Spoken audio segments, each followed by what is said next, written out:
এখন শুনবেন আজকের গুরুত্বপূর্ণ খবরের শিরোনাম।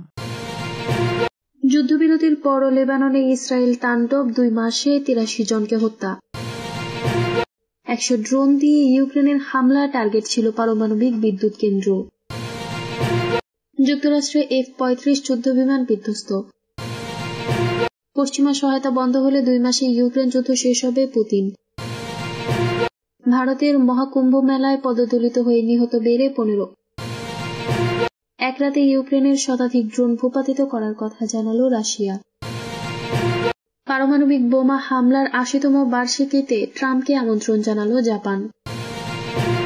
যুদ্ধবিরতির পরও লেবাননে ইসরায়েলের তাণ্ডব, 2 মাসে 83 জনকে হত্যা। গত 27 নভেম্বর লেবাননের হিজবুল্লাহ ও ইসরায়েলের মধ্যে যুদ্ধবিরতি শুরু হওয়ার পর থেকেই ধারাবাহিকভাবে হামলা অব্যাহত রেখেছে নেতানিয়াহু সরকার। লেবাননের জনস্বাস্থ্য মন্ত্রণালয়ের তথ্য অনুযায়ী যুদ্ধবিরতি কার্যকর হওয়ার পর 2 মাসে অন্তত 83 জনকে হত্যা করেছে ইসরায়েল। মন্ত্রণালয়ের প্রতিবেদন বলছে, হামলায় বহু মানুষ আহত এবং বাস্তুচ্যুত হয়েছে। বিশেষ করে বাস্তুচ্যুত বাসিন্দারা নিজেদের গ্রামগুলোতে ফেরার চেষ্টা করলে অন্তত 228 জন ইসরায়েলি হামলায় আহত হন। 2023 সালের 8 অক্টোবর সংঘর্ষ শুরু হওয়ার পর থেকে 2024 সালের 26 নভেম্বর পর্যন্ত লেবানন জুড়ে ইসরায়েলি বাহিনী অন্তত 3,961 জনকে হত্যা করেছে।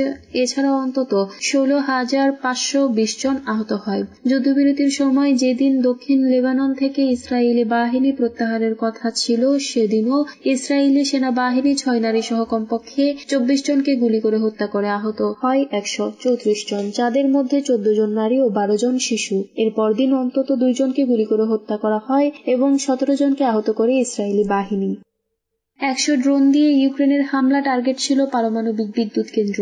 রাশিয়ার জ্বালানি ও বিদ্যুৎ কেন্দ্র লক্ষ্য করে রাতভর ড্রোন হামলা চালিয়েছে ইউক্রেন। এতে একটি শিল্প স্থাপনায় আগুন লাগে, খবর আল জাজিরার। বুধবার রুশ কর্মকর্তারা জানিয়েছেন, মঙ্গলবার দিবাগত রাতে রাশিয়ার 9টি অঞ্চলে 100টি ড্রোন দিয়ে হামলা চালানো হয়। তবে হামলাগুলো ঠেকিয়ে দেওয়া হয়েছে। সংশ্লিষ্টরা জানিয়েছেন, জ্বালানি খাত বিদ্যুৎ কেন্দ্রের বিরুদ্ধে ব্যাপক এই ড্রোন হামলার লক্ষ্যবস্তুর মধ্যে একটি পারমাণবিক বিদ্যুৎ কেন্দ্র ছিল। বেলারুশ সীমান্তবর্তী পশ্চিমাঞ্চলীয় স্নোলেনস্কো অঞ্চলের পারমাণবিক বিদ্যুৎ কেন্দ্রে এই হামলা চালানো হয়। আঞ্চলিক গভর্নর ভ্যাসিলি আনোখিন টেলিগ্রাম পোস্টে জানিয়েছেন, রাশিয়ার বিমান প্রতিরক্ষা ব্যবস্থা ড্রোনগুলো ধ্বংস করেছে। রাশিয়ার উত্তর পশ্চিমে অবস্থিত বৃহত্তম বিদ্যুৎ উৎপাদনকারী কেন্দ্র স্নোলেনস্কো পারমাণবিক বিদ্যুৎ কেন্দ্র সংশ্লিষ্টদের বরাতে রুশ রাষ্ট্রীয় সংবাদ সংস্থা RIA জানিয়েছেন, বিদ্যুৎ কেন্দ্রটি এখন সচল অবস্থায় আছে। রাশিয়ার প্রতিরক্ষা মন্ত্রণালয় জানিয়েছে, পশ্চিম রাশিয়া জুড়ে 100টি ড্রোন হামলা চালিয়েছে ইউক্রেন, যার মধ্যে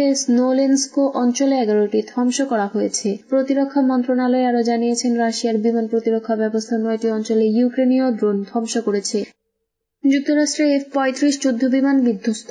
যুক্তরাষ্ট্রের আলাস্কার আইলসন বিমান ঘাঁটিতে একটি F-35 যুদ্ধবিমান বিধ্বস্ত হয়েছে। CNN জানিয়েছে, দুর্ঘটনার সময় বিমান বাহিনীর পাইলট নিরাপদে বের হতে পেরেছেন।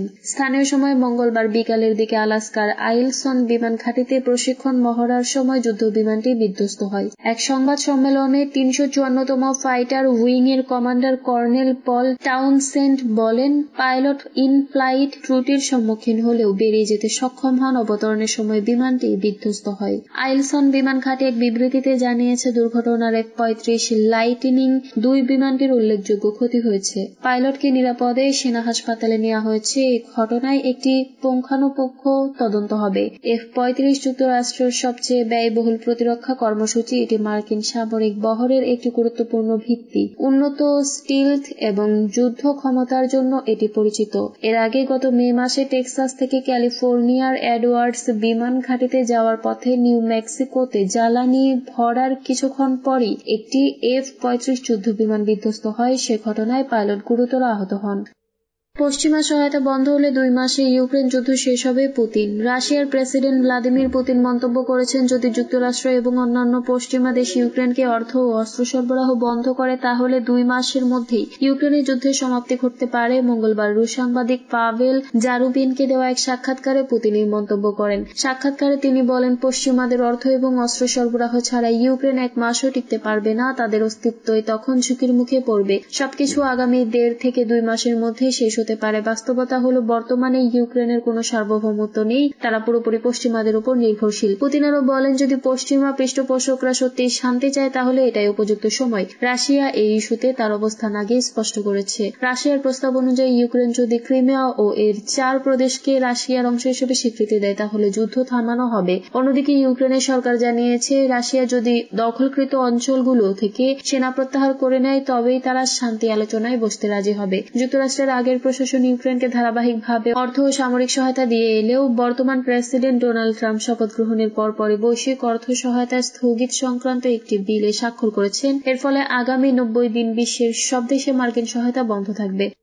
ভারতের মহাকুম্ভ মেলায় পদদলিত হয়ে নিহত বেড়ে 15। ভারতের উত্তরপ্রদেশে মহাকুম্ভ মেলায় পদদলিত হয়ে নিহত বেড়ে 15 জন হয়েছেন, আহত হয়েছেন আরো অনেকেই। মঙ্গলবার রাত 1টার দিকে উত্তরপ্রদেশের প্রয়াগরাজ জেলায় এই ঘটনা ঘটেছে। নিহতের সংখ্যা আরো বাড়তে পারে বলে আশঙ্কা করা হচ্ছে, খবর ফ্রান্স 24। প্রতিবেদন থেকে জানা যায়, মেলায় আগত পুণ্যার্থীরা গঙ্গা স্নানের উদ্দেশ্যে মঙ্গলবার সন্ধ্যা থেকেই গঙ্গা নদীর তীরে জড়ো হয়েছিলেন। বুধবার সূর্য ওঠার আগে স্নান শেষের বাধ্যবাধকতা থাকায় ব্যাপক ভিড় জমেছিল গঙ্গার তীরে। রাত 2টার দিকে 12 ও 13 নম্বর সেক্টরের কাছে পদপিষ্টের ঘটনা ঘটে। মেলার প্রশাসন জানায়, পদদলনের মূল কারণ এখনো জানা যায়নি। মূলত ভারতীয় চান্দ্র পঞ্জিকা অনুসারে মঙ্গলবার ছিল মৌনী অমাবস্যা। সনাতন ধর্মাবলম্বীদের বিশ্বাস, এই তিথিতে প্রয়াগরাজের গঙ্গা, যমুনা ও সরস্বতী নদীর সঙ্গমে স্নান করলে অশেষ পুণ্য অর্জিত হয়। এ কারণে মঙ্গলবার এত ভিড় ছিল সেখানে। নাম প্রকাশে অনিচ্ছুক প্রয়াগরাজের উৎসবস্থলের একজন ডাক্তার জানিয়েছেন, এখন পর্যন্ত কমপক্ষে 15 জনের মৃত্যু হয়েছে, বাকিরা চিকিৎসাধীন অবস্থায় আছেন।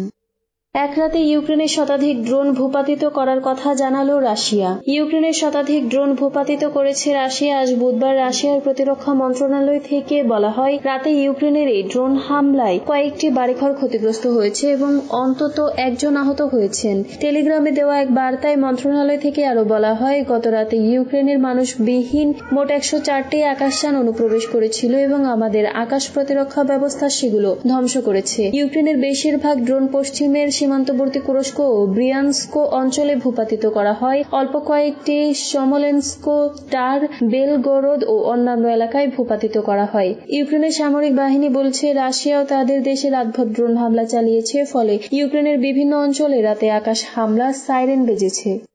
পারমাণবিক বোমা হামলার 80তম বার্ষিকীতে ট্রাম্পকে আমন্ত্রণ জানালো জাপান। দ্বিতীয় বিশ্বযুদ্ধের সময় হিরোশিমা ও নাগাসাকিতে পারমাণবিক বোমা হামলার 80তম বার্ষিকী উপলক্ষে মার্কিন প্রেসিডেন্ট ডোনাল্ড ট্রাম্পকে জাপান সফরের আমন্ত্রণ জানিয়েছে 2 শহরের মেয়র। বুধবার সংশ্লিষ্টদের বরাতে এএফপি এ তথ্য জানিয়েছেন। এক যৌথ চিঠিতে 2 মেয়র ট্রাম্পকে বোমা হামলায় বেঁচে যাওয়া ব্যক্তিদের কথা সরাসরি শোনার জন্য আহ্বান জানান। সেই সঙ্গে পারমাণবিক অস্ত্রের অমানবিকতা সম্পর্কে ট্রাম্পকে বোধগম্যতা আরো গভীর করার আহ্বান জানানো হয়। চিঠিতে বলা হয়েছে, আমাদের আন্তরিক আশা আপনি পারমাণবিক নির্ভরতার ধারণা থেকে বেরিয়ে আসবেন এবং পারমাণবিক অস্ত্র বিলুপ্ত